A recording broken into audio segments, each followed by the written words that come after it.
Mr. President, any comment on the current situation between Israel and Palestine? You guys are bad. I'm not supposed to be answering all these questions. I'm supposed to leave, but I can't resist your questions. I came away encouraged. وبدنا اياكم يا اهل القدس بالسكاكين امعطوا رقاب اليهود كلها هي تقف على العرق من هان 5 شيكل تشتري لك سكينه واضيه مضيها وهنا على طول حزه 5 شيكل 5 شيكل انك تذل دولة الكافر لا تجدن أشد الناس عداوة.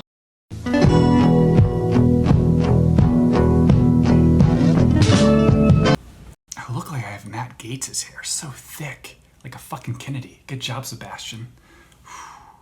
We're live? Okay. Welcome to the Benben Show. I'm your host, Ben. This episode of the Benben Show is brought to you by Nude Gates Pool Parties. Spice up your next pool party with an appearance by a nude Bill Gates. That's not right. Pool parties with nude strippers hosted by Bill Gates. I see where we made the mistake. I'm sorry. Bill, my apologies. Apparently strippers used to come over at pool parties back in the day, your bachelor days. I dig it. If you're watching this, Bill, DM me. Let's talk. Like an RSVP. All right, thank you. We're also brought to you by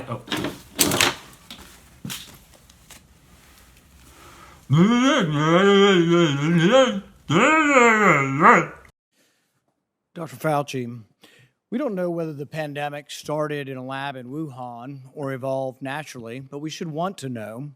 3 million people have died from this pandemic, and that should cause us to explore all possibilities. Instead, government authorities, self-interested in continuing gain-of-function research, say there's nothing to see here. Gain-of-function research, as you know, is juicing up naturally occurring animal viruses to infect humans. To arrive at the truth, the U.S. government should admit that the Wuhan Virology Institute was experimenting to enhance the coronavirus's ability to infect humans. Juicing up superviruses is not new. Scientists in the U.S. have long known how to mutate animal viruses to infect humans. For years, Dr. Ralph Barrick, a virologist in the U.S., has been collaborating with Dr. Shi Zhengli of the Wuhan Virology Institute, sharing his discoveries about how to create superviruses. This gain-of-function research has been funded by the NIH. The collaboration between the U.S. and the Wuhan Virology Institute continues. Doctors Barrick and Shi worked together to insert bat virus spike protein into the backbone of the deadly SARS virus, and then use this man-made supervirus to infect human airway cells. Think about that for a moment. The SARS virus had a 15% mortality. We're fighting a pandemic that has about a 1% mortality. Can you imagine if a SARS virus that's been juiced up and had viral proteins added to it, to the spike protein, if that were released accidentally? Dr. Fauci, do you still support funding of the NIH funding of the lab in Wuhan? Senator Paul, with all due respect, you are entirely and completely incorrect that the NIH has not ever and does not now fund gain-of-function research in the Wuhan Institute of Virology. Do they fund Dr. Barrick? We do not fund. Do you fund Dr. Barrick's gain-of-function research? Dr. Barrett does not doing gain-of-function research, and if it is, it's according to the guidelines, and it is being conducted in North Carolina. You don't think inserting a bat virus spike protein that he got from the Wuhan Institute into the SARS virus is gain of function? That is not. You would be in the minority because at least 200 scientists have signed a statement from the Cambridge Working Group saying that it is gain of function. Well, it is not. And if you look at the grant and you look at the progress reports, it is not gain of function, despite the fact that people tweet that. So do you still support sending money to the Wuhan Virology Institute? We do not send money now to the Wuhan Virology Institute. Do you support sending money? We did under your tutelage. We were sending it through EcoHealth. It was a sub-agency and a sub-grant. Do you support the money from NIH that was going to the Wuhan Institute? Let me explain to you why that was done. The SARS-CoV-1 originated in bats in China. It would have been irresponsible of us if we did not investigate the bat viruses and the serology to see who might have been Or infected. perhaps it would be in China. irresponsible to send it to the Chinese government that we may not be able to trust with this knowledge and with this incredibly dangerous viruses. Government scientists like yourself who favor gain-of-function research. I don't favor gain-of-function maintain research that in the China. disease You are arose saying naturally. things that are not correct. Government defenders of gain-of-function, such as yourself, say that COVID-19 mutations were random and not designed by man. But interestingly, the technique that Dr. Barrick developed forces mutations by serial passage through cell culture that the mutations appear to be natural. In fact, Dr. Barrick named the technique the no-see-'em technique because the mutations appear naturally. Nicholas Baker in the New York Magazine said nobody would know if the virus had been fabricated in a laboratory or grown in nature. Government authorities in the U.S., including yourself, unequivocally deny that COVID-19 could have escaped a lab. But even Dr. Shi in Wuhan wasn't so sure. According to Nicholas Baker, Dr. Shi wondered, could this new virus have come from her own laboratory? She checked her records frantically and found no matches. That really took a load off my mind, she said. I had not slept for days. The director of the gain-of-function research in Wuhan couldn't sleep because she was terrified that it might be in her lab. Dr. Barrick, an advocate of gain-of-function research, admits the main problem that the Institute of Virology has is the outbreak occurred in close proximity. What are the odds? Barrick responded, could you rule out a laboratory escape? The answer in this case is probably not. Will you, in front of this group, categorically say that the COVID-19 could not have occurred through serial passage in a laboratory? I do not have any accounting of what the Chinese may have done, and I'm fully in favor of any further investigation of what went on in China. However, I will repeat again, the NIH and NIAID categorically has not funded gain-of-function research to be conducted in the Wuhan Institute of Virology. You support it in the U.S. We have 11 labs doing it, and you have allowed it here. We have a committee to do it, but the committee has granted every exemption. You're fooling with Mother Nature here. You're allowing super viruses to be created with a 15% mortality. It's very dangerous. I think it was a huge mistake to share this with China, and it's a huge mistake to allow this to continue in the United States. And we should be very careful to investigate where this virus came from. I hate Fauci. Wear a mask. Don't wear a mask. Wear 7. Oh, everything's going to be fine in a week. You know, lockdown for a couple of weeks. We're fine. May 2020. Yeah, fine. Everything back normal. No, actually, we lock down more. No, stay home. No work. Here, we'll give you some money from the government. You're fine. Hey, if you don't wear your mask, if you violate curfew, you're going to go to jail. You can't open your business anymore. Sorry about that. Tough shit. Dude, just take out a loan by the government. No big deal. You know, hey, we're risk-free rate. You're fine. It's great for you. Just as good, just as good. Hey, by the way, did you just sign your loan? Did you commit fraud doing that to feed your family? Oh, we're gonna throw you in jail. Sorry, it's just the way you can't commit fraud. Well, we're sorry, there's a virus. It's Ebola, it's just as bad. I mean, I'm just saying, I don't like the guy. I don't like his bullshit. Back and forth, pushing everything back. I mean, he said by July he'd hope things would be better. This coming July, everything's supposed to open up again, and now the guy's, and I feel like it will. I mean, but he's saying like we might return to normal 2022 Mother's Day. What is this like level of herd immunity he's trying to achieve? People can get the vaccine and let them live their life. Period. Why is the vaccine almost the same as the mask in terms of efficacy? We got the mask, then we need to get the vaccines, and now that's out. mRNA, regular, we have all these prophylactics, but it's not good enough. My friend thinks the virus is Ebola because that's the way Fauci has like made it seem. These scare tactics over and over again. Look at this variant. This person was farting a lot recently because and we took him to the hospital, found out they had a variant of COVID. Frightening. Just the smell is awful. It's like, what are you talking about? 0.001 like that? What is this horrible thing that's happening right now? Like, what more are we supposed to do? Like what else are we're supposed to? How are we supposed to accommodate you? Take out loans from the government? People have committed fraud and gone to jail that haven't done anything wrong in their life because some of them were fraud, like PPP and EIDL loans. But like a lot of people were forced to commit fraud through the government because they had to shut down their business, and they were charged. No one talks about those cases. They always talk about the people who intentionally committed fraud. But there are a lot of people that actually were now felons because they were trying to feed their families through those loan programs. Oh, you can't open your business. Sorry. Hey, people, you don't know what's best for you. You can't go to that place for dinner. You crazy? No, but people aren't going to listen to us. Well, let's just close down the business so they have nowhere to go. That's what happened. And so I don't blame Ron Paul for attacking Fauci in this regard, specifically to where the virus came from. The Biden administration will never admit the virus came from China, even if it did. Even if they disseminated the virus on purpose as a biological weapon and then it got out of hand.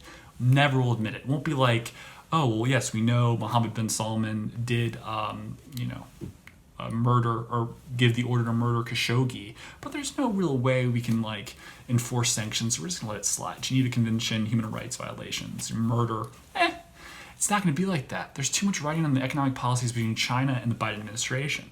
I mean, you saw Biden take a piece of white trash. You shut up a hand job massage parlor in Atlanta and use it as an anti-Asian hate crime thing. I'm like, oh, dude, where were you speaking about Asian hate crimes when Harvard was forcing Asian kids to take up 100 points more on their SATs in order to balance out the equation? Oh no, where's the racism there? The outcries in that regard. This guy just hates Asians. Look, it's everywhere. Everyone hates Asians. It's a very pro-China policy of manipulation bullshit. So it'll never come out. It'll never come out. It'll never be admitted by this administration that if it's true that Wuhan in fact fucked up, or intentionally fucked up, if you want to say. I know conspiracy theories are fun. They're fun to talk about. But yeah, it's gross. This is Rick DeSantis talking about masks, opening schools in Florida. I think it's important. Here, just listen to him. So the question is, it's a great question. What about the fall school year? What's our direction to the school districts and other schools? And our direction is, relatively simple. Have a normal school year. Okay?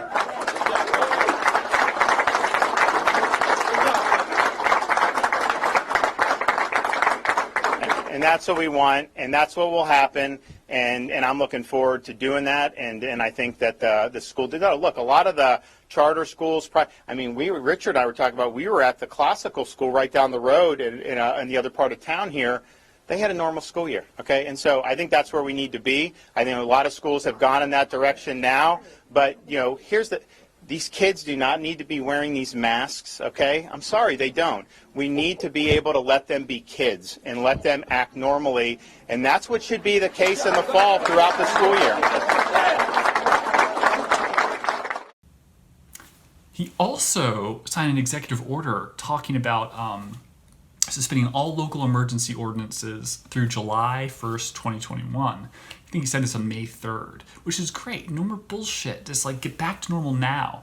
It basically will permanently invalidate any bullshit from any local governments about if they're more liberal or more COVID adverse. You can't open your business. No, it overrides all of that in Florida, which I think is great and as a litmus test for getting back to normal. It's just what did Fauci say for the fall of cases in Texas when they opened things up? He's like, oh well, they're just they're doing this, they're being good, they're doing as they're told. That's the idea. What sample what testing do you have for that in terms of a sociological test for people washing their hands more or whatever, social distancing in Texas? Give me a break, buddy. It's nonstop. It's almost he's separated himself as this impartial bullshit, keep scaring people with the virus for the sake of the Biden administration, the Democrats, and we're just gonna keep you as this independent gun because it makes you look more credible. You're an independent doctor. You're not a politician, but wear masks, don't wear masks, back and forth. It's just Vaccines are supposed to save us. Great. Why are you still talking this bullshit? Why are you saying that Mother's Day next year, 2022, we might be back to normal mostly? What does that mean?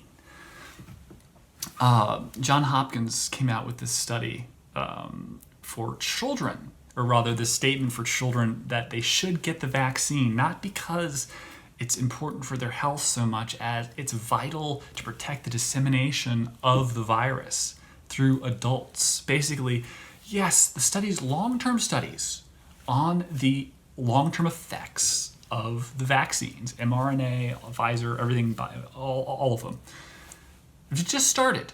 But you should vaccinate your child because they could infect someone else. It's not a good reason to take medication.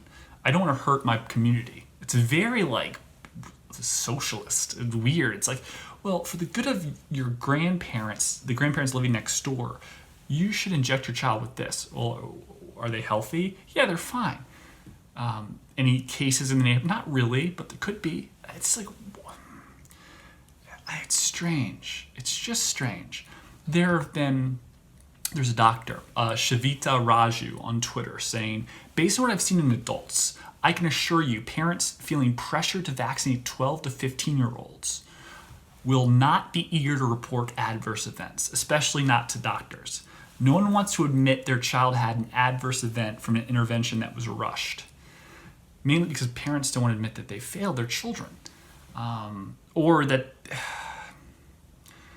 they don't want to seem crazy. I don't know. I don't want to. The doctors know best. This is unrelated. And the other thing is the parent has to admit fault if the child actually has something that's come up. Heaven forbid, as a parent, justifying that situation, oops. Parents who've pushed transgender therapies on their children, under the age of 12, 11, 10. I'd like to see the long-term studies of those children who reverse that in adulthood. What would the parents think? Because ultimately, that wasn't the child's choice. That was the parent's choice in that regard. And I'm pro-trans, absolutely pro-LGBTQ. But when it comes to kids, that choice for treatment is not the child's. At that age, it's not. They don't have the ability to make that choice for themselves. It's the parents. Imagine a parent taking their child who's perfectly healthy to get an mRNA vaccine for a pandemic that seems to be coming to an end, and that child ends up with long-term health effects. And the only reason to take that vaccine right now, you could get it later, a year from now. The only reason to get it now is because of social pressure, peer pressure, like drinking in college or something like that. That's crazy. Get the vaccine. Talk to your doctor, please. Do it. But you have to do it right now? Why right now? What's the issue? We're already talking about opening things up. So what is the pressure to push it right now? I agree. An ICU nurse, same thing. I want to wait to see what happens with the studies. Sure, that's healthy. You can do it next year. Things are already opening up, allegedly. Even Gavin Newsom, whether it's through political pressure or not, that's psychopath, eating at the French Laundry, telling everyone to stay home, not wearing a mask. He's like, no, June 15th, ease mask policies. Who are you, Nostradamus? People could be bleeding from their noses, according to Dr. Fauci, and from their eye sockets. You can't do that. It's awful. It's all about self-interest. The guy obviously needs, California to be doing better. He's in trouble. He's a transgender Republican running to take his seat. He has to do something. See what happens when people think these progressive ideas, the health and safety of the community, of the LGBT community, of the black community, of the people. It's not about individuals. It's about the community. When it comes to the reality situation, all these assholes, Republican, Democrat, Libertarian politicians, they're self-serving assholes. Not all the time, but for the most part, they're looking out for themselves. And it's just funny that you think Dr. Fauci is this independent genius. Really? I mean, I don't know. I don't know any doctor that would argue that antibodies are better or not as good as a vaccine. And yet, here you are. Oh, you better get the vaccine. Is it proven to stop the spread of the virus? Well, it's not entirely clear. Potentially. Yeah, I don't know. One of my favorite videos was the cisgender intersectional recruitment video we saw last week, or excuse me, the CIA recruitment video. It brought a tear to my eye, but it wasn't as good as this one. Inspiring story of a young woman who was raised by two moms, one of which was paralyzed for a period of time before learning to walk again and marrying her wife at the altar.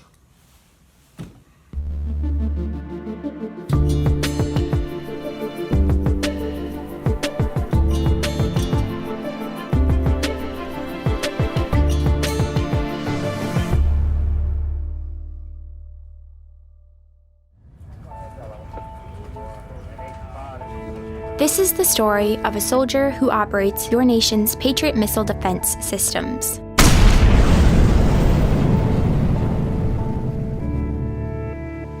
It begins in California, with a little girl raised by two moms.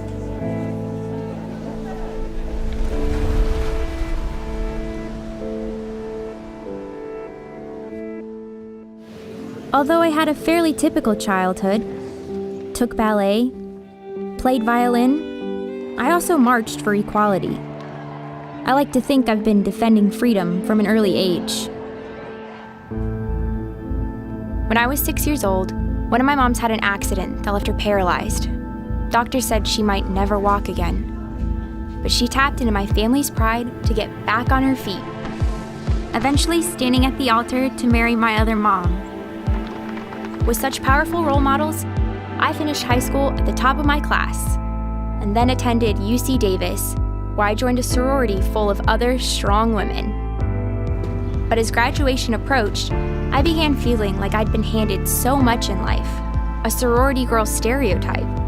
Sure, I'd spent my life around inspiring women, but what had I really achieved on my own? One of my sorority sisters was studying abroad in Italy. Another was climbing Mount Everest. I needed my own adventures, my own challenge. And after meeting with an Army recruiter, I found it. A way to prove my inner strength and maybe shatter some stereotypes along the way. I'm U.S. Army Corporal Emma Malone Lord, and I answered my calling.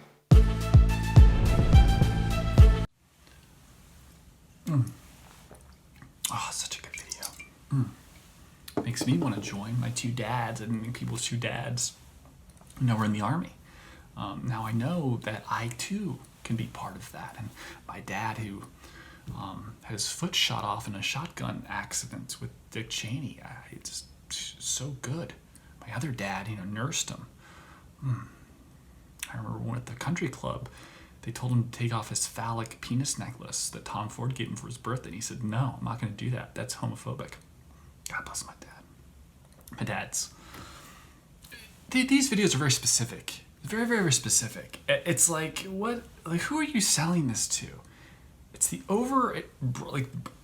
overarching agenda of just like identity politics at play. It's nothing to do with no one would ever commit the funds and the monies to the specific video for the specific. Is that woman even LGBTQ, or she's derivatively associated with LGBTQ because her parents are lesbians? It's so weird. Why is this happening? CIA, Army, it's happening because of Biden. But it also seems to, Trump wouldn't have this power if this was his agenda. Well, actually, he might, because I think the deep state wants this to happen. They know it's the most powerful thing in terms of motivating people and changing the powers that be in terms of civil liberties and deferring civil liberties to a greater good for the sake of others, which is very altruistic. It abides to the idealism of young people, but it's not. It's a little fucking crazy. It's this is to stop thinking about yourself. They know what's best for you. It's so weird. They shut up and do what they tell you.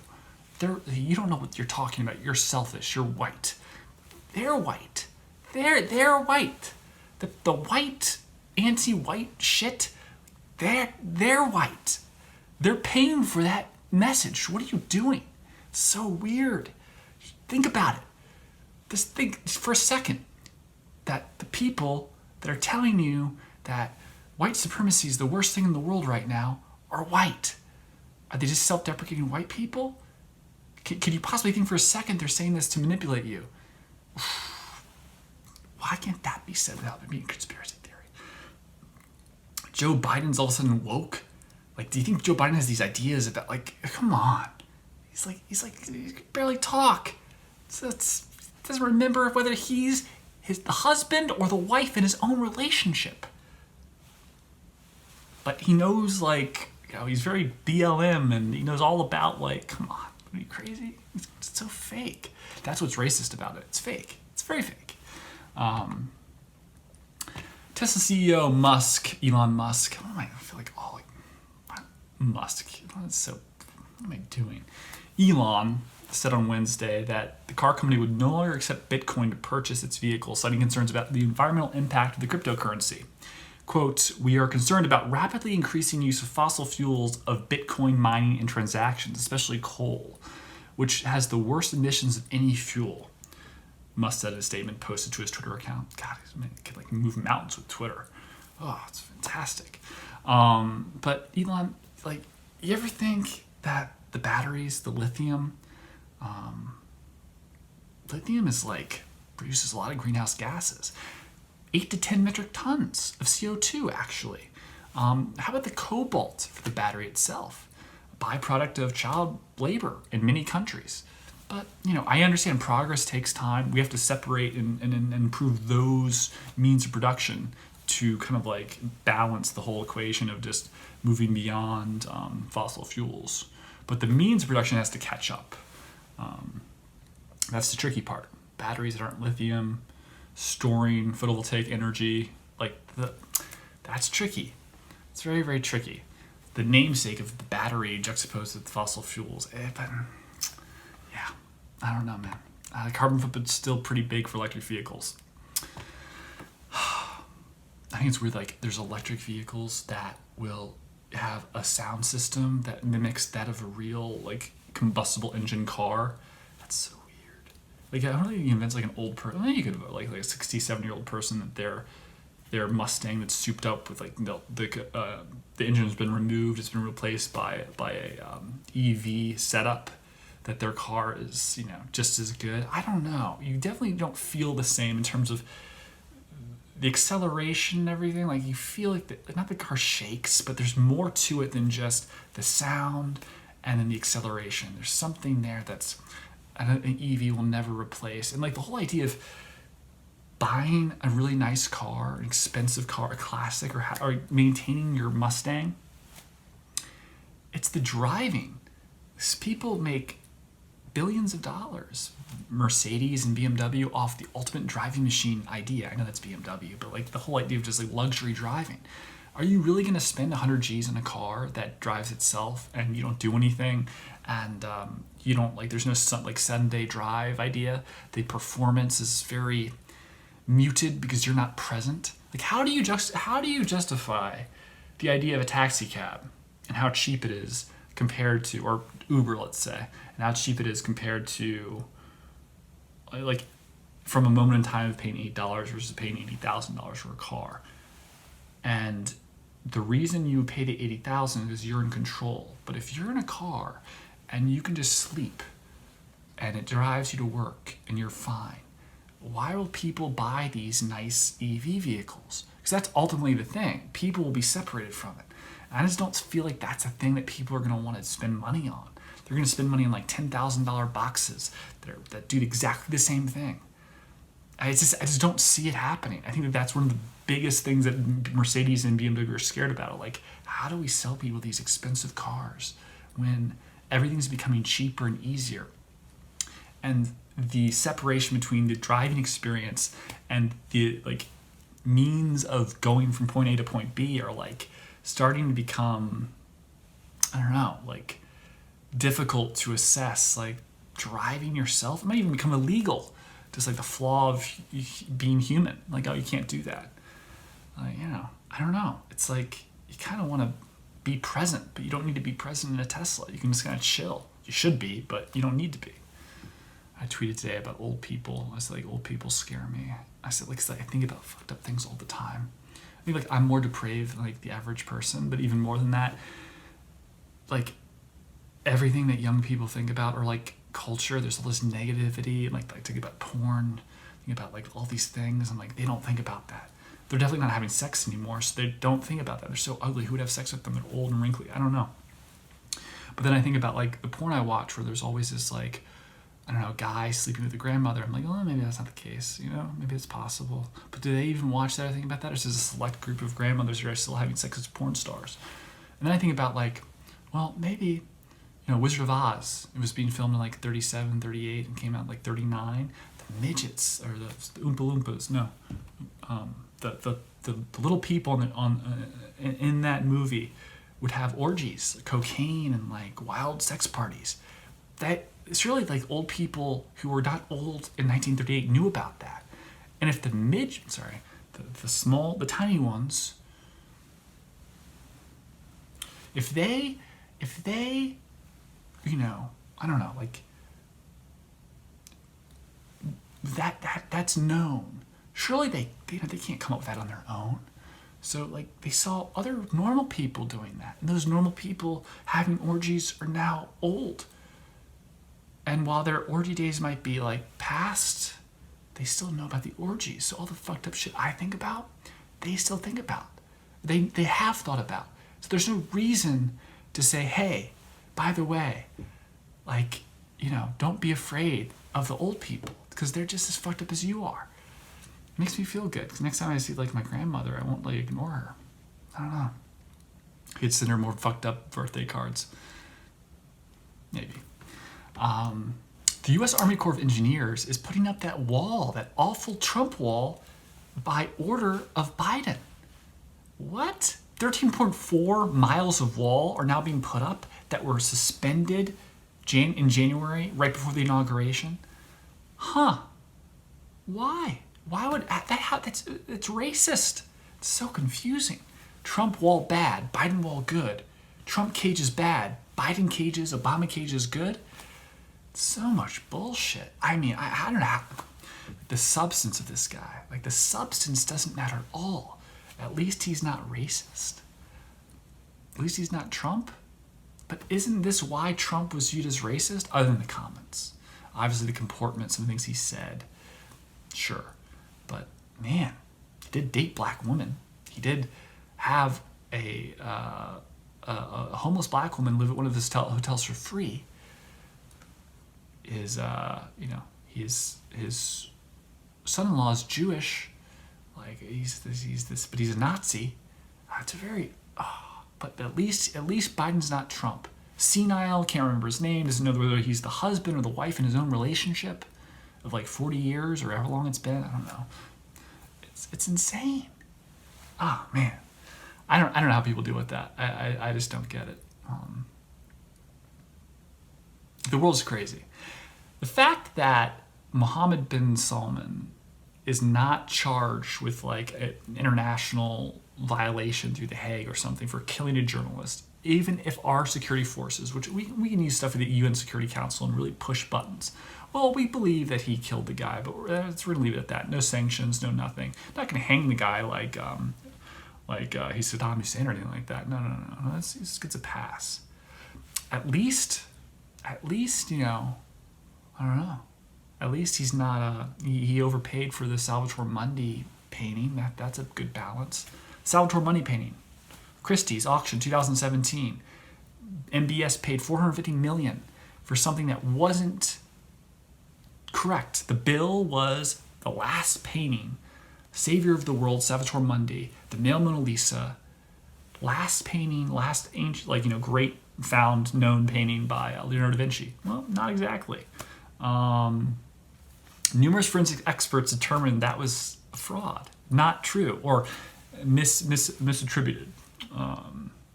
The Louvre informed MBS of this, and then the demagogue as he is, demanded that the painting be placed next to the Mona Lisa, so he's not embarrassed, at the 2019 exhibition at the Louvre in the fall, October, yeah.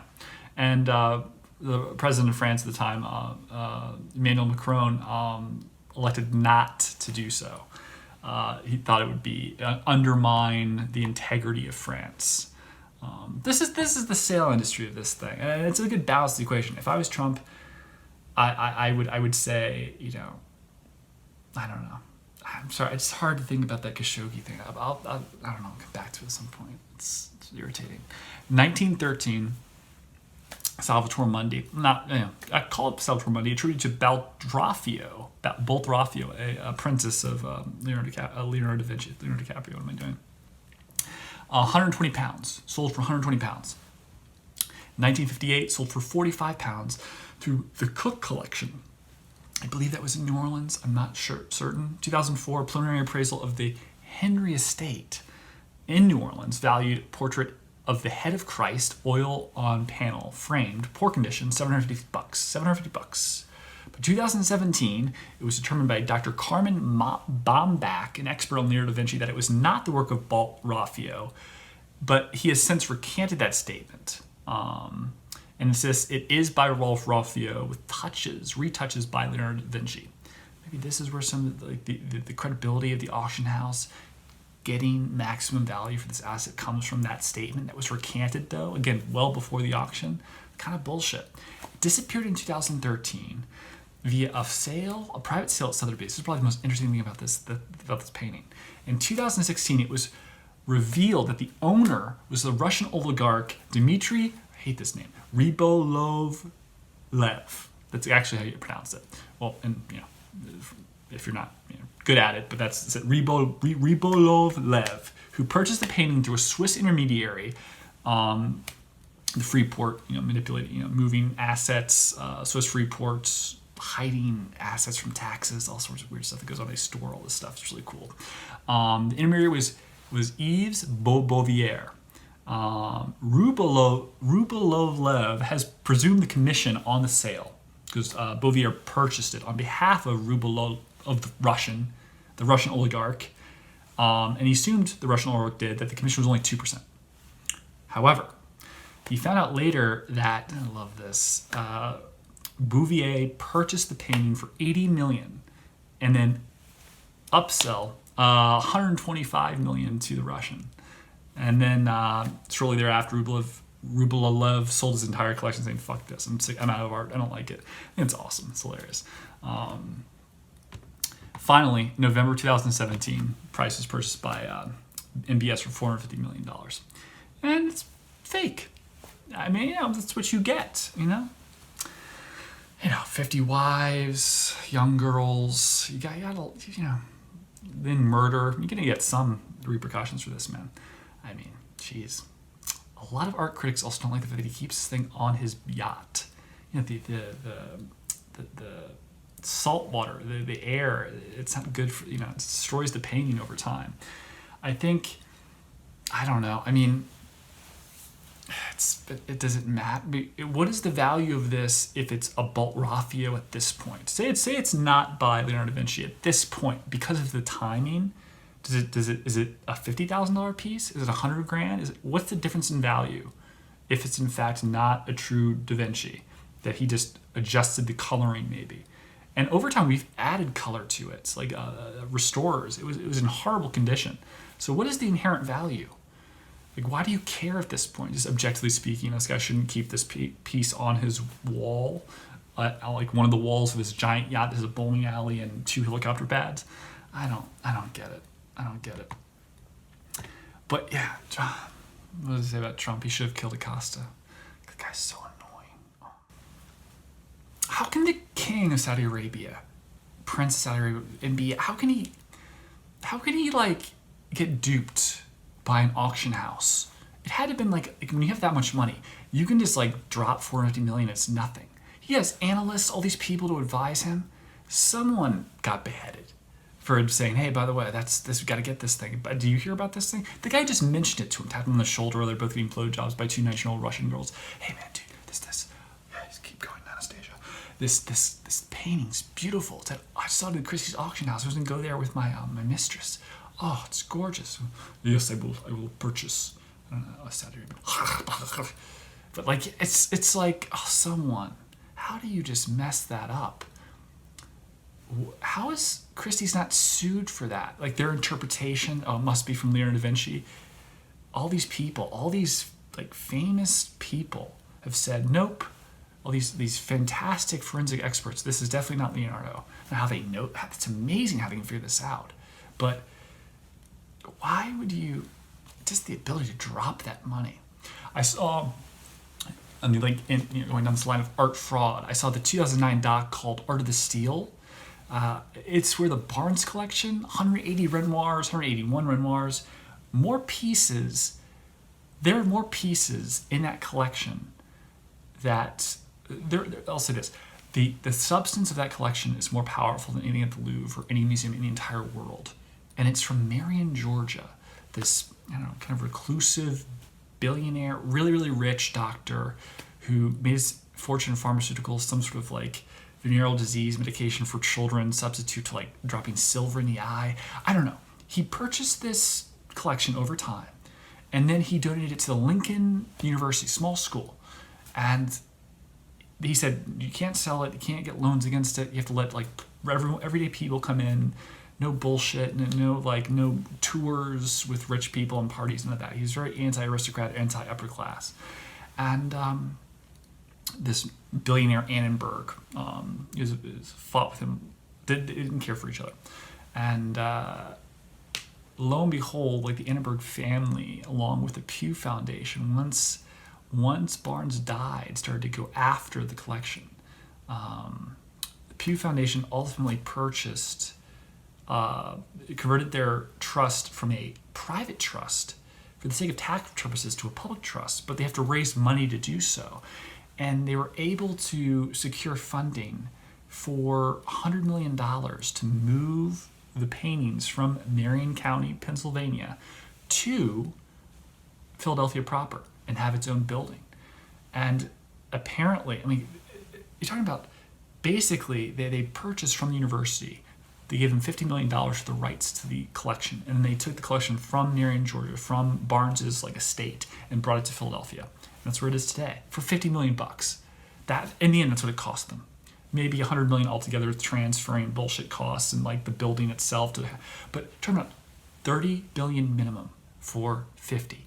Like in a leverage buyout, the reason why companies take on debt is to offset or as a risk aversion of someone coming in and saying, this company has no debt, all this cash, all these assets. I'm going to take a loan out against their assets and like have a hostile takeover. Well, it's essentially what happened. This foundation got a tax write-off, tons of money, and they charge $25 per person now, make millions of dollars a year for $50 million to a poor university that needed the endowment. They had no endowment. They needed $50 million. And they usurped a trust through a provision that says, well, he wouldn't have wanted all these paintings to go to shit. There was no money to like protect them, allegedly, but apparently this isn't true. There were tons of people in the community that were willing to donate money. It was never offered. And this work of moving the paintings from the will of Dr. Barnes, his want, to Philadelphia proper, was manipulated by very, very powerful forces, billionaires, rich people in Philadelphia. And it was all done in like the guise of like protecting the works, which is antithetical in the end to what Dr. Barnes wanted.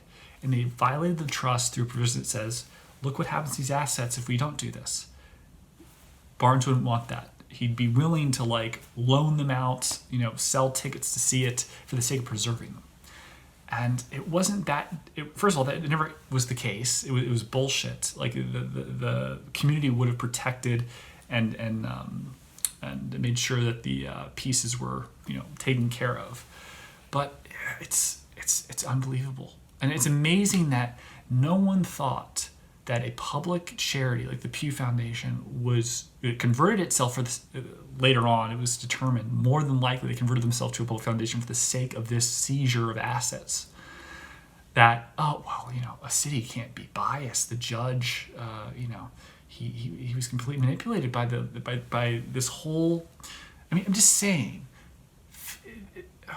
It's amazing that I don't care if you're an individual or you're a trust, you're a city, you access to all these private assets, usurping a trust. And no one bats an eye because you're a public institution, you're a city. It's bullshit. But it's such a good. It's sad, really. It's sad. There's a great scene in it. This guy was very anti. There was this party where all these rich people in Philadelphia are going to celebrate the transfer of the assets of the paintings to Philadelphia, kind of like a soft opening to the building. And this guy looks just like Milhouse from The Simpsons, and he's just talking to cameras like, "Yeah, so he's holding up a sign like I'm at the banquet, I'm at the banquet, and all these other awful rich people coming in. Oh, hey, I don't like you," and he's like, "Philistines," and he's just holding this sign up, and he goes back to cameras like, "Yeah, so anyway, it looks just like Milhouse. You gotta watch it. That's crazy." But yeah, it's awful. It really is awful. And I don't know. That is what it is. Following fraud, Medina Spirit, Kentucky Derby, said to have what is it? Betamethasone steroid in the bloodstream, used to treat pain and inflammation in horses. Apparently, it is legal, but recently in August, the new standard was passed that any detectable amount of betamethasone in race testing is a violation. Betamethasone is legal under Kentucky racing rules, though it must be cleared 14 days before the horse race. And apparently, this guy Baffert, who wins he wins Triple Crowns, I feel like crazy. Well, not Triple Crowns, but he wins races like crazy. Probably the most successful owner in the history of racing. His horse, Medina Spirit, his victory is now under a question. Jeopardy, potential. I don't know if this horse, Churchill Downs, Kentucky Derby Preakness. Did it win Churchill Downs? Is this a possible Triple Crown winner that's now under risk of? I don't. It's Betamethasone is the same drug that was found in the system of Gammon, another Baffert-trained horse who finished third in the Kentucky Oaks last September. Gammon was eventually disqualified from that finish because of the test, and Baffert was fined $1,500. It's not the first time. Baffert said Sunday that neither he nor anyone in his barn, including his team's veterinarians, ever administered betamethasone to Medina Spirit. What did they say about Gammon? The problem is there's so much money involved in horse racing. And like golf, you shoot your drive, hit your driver, and you have 15 minutes to wait for fans, TV to get it lined up for you to hit your next shot, off the fairway or wherever you are. And it's like, this is kind of the same thing with these horses. They only have so many shots, only so many races before they have to basically call it quits. You put all this money, millions of dollars, the breeding, the selling, bloodstock agents, everything into it. And it's like, oh, they only have 10, 20 races in them. And that's it. And then they retire. There's a lot of incentive to make sure that horse has a skin irritation. You want to give them a steroid for it? Sure, why not? Anything to make sure that horse is, on paper, at least from its perspective, feeling good. Anything that irritates that horse, won't run as right, might come up lame, won't want to push itself as much. I mean, just saying, it's very, very interesting. The betamethasone twice now is a bit disconcerting. Is someone trying to mess with this guy? Maybe. I don't know though. It's so weird. I don't know. I don't know what to say. We have to wait and see. But there is a reason. There must be as to why both his horses have this drug in them, and why this has happened recently, but it hasn't happened in the past. How did they start screwing up? Betamethasone changes have occurred, and it just so happens the picogram amount, 21 picograms are found in Medina Spirit, but that's double the amount that's allowed. So it's weird that this occurred even the other horse, Gammon, is right around this race season, right when the rule change happened, and now these things are kind of popping in place. can't be incompetence. It has to. It's either intentional or someone's trying to mess up his. I don't know. Screw up his legacy, destroy his chances. It just doesn't make any sense otherwise. It's too much money involved for incompetence like this and mistakes. After Gaiman happened, this would never occur. Baffert wouldn't have allowed this to happen. Either someone's sabotaging him, or it's complete incompetence, or someone's just, in terms of like blood levels. I also don't know how do you administer medication that's allowed up to a certain picogram amount, and it has to be approved 14 days prior. Was it approved 14 days prior, but it still went over the 21 picograms? So it implies by default that it must be doping. That's weird too. How do you, like, in terms of the metabolites of the drug, in terms of how it breaks down, there's so much. It's, wait and see. And the last things I wanted to talk about is the stabbing death of Tristan Bailey. I want to talk about social media for a second, like how damaging it is.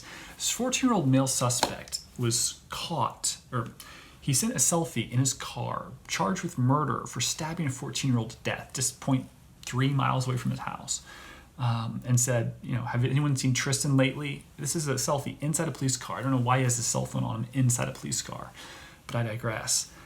The disconnect between someone, even if you're not guilty of this, and you're just an idiot kid that thinks this is funny, that's appropriate, that if you are charged with murder, that there's this discount, look how exciting this is, the notoriety of it. Say he's a psychopath, that anyone gives a shit about you, some guy who killed a 14-year-old girl in some small town, in like Florida or wherever this is, that you matter at all, that you're Ted Bundy, you're I don't know, some like there's this like delusion, solipsism to it. Like anyone's going to remember you after you're sentenced to life in prison. Like it's so crazy that our connection to people has been separated by social media so much. When you're selling on social media, when you're social media marketing, you're not like, your connection to people your humanity is separated. Like the amount of screen time people have, 9-10 hours a day, it's like that's your whole life, staring at a screen. It's so so no wonder all those gurus that sell be present, because it's like it's so hard to be present when you're constantly like, I don't know, talking to cameras is not the same as talking to a human being. You're not present. You're like, it's like you're not you as much. It's like you're trying to put on for the sake thereof. The reason Joe Rogan's so popular is he's having a conversation. It's being captured. He's not really talking to camera. He's not selling. He's just having a conversation, and it seems more real and honest and true. But like the idea that you can't, I don't know, like to have no sense of thoughts to this person that passed away, or be so callous, whether you're truly guilty, you're not, or you did it, in the way you just enjoy the attention, it's disturbing. From dating on Tinder to just people committing suicide from Instagram, like based on like what their friends say and messages, to like it's so frightening and scary, like what social media is becoming in terms of just like a necessary mechanism of communication. Like you especially for young people, you're not part of the community unless you're part of it.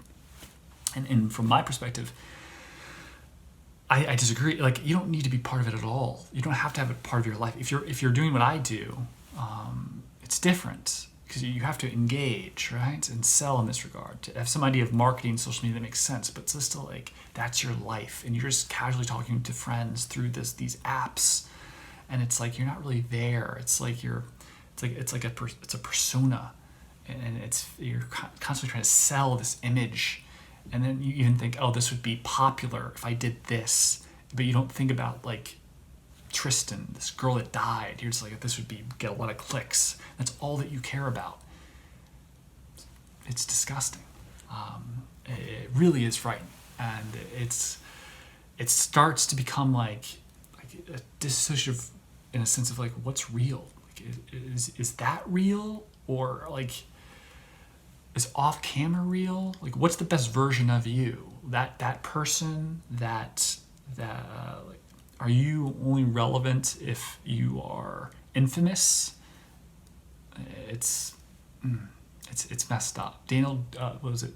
David Dobrik, same idea. Just like doing whatever it takes to get that jackass mentality of whatever it takes to get the shot, to get the click.